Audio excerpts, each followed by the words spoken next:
అందరికీ నమస్తే.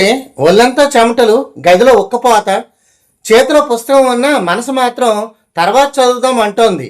ఈ వేసవి నిజంగా చదువుకు శాపంలా అనిపిస్తుంది. కానీ ఒక్కసారి ఆలోచించు, ఈ వేడి నీ శత్రువు కాదు, నీ సహనాన్ని పరీక్షించే గురువు.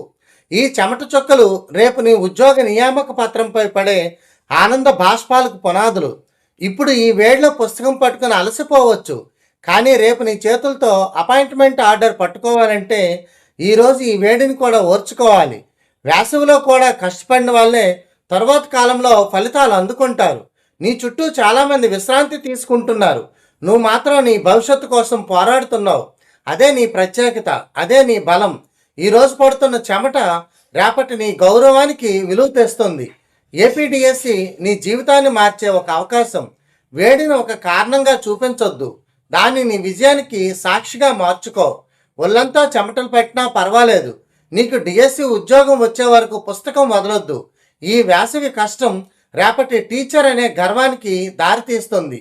ధన్యవాదాలు. శుభదినం.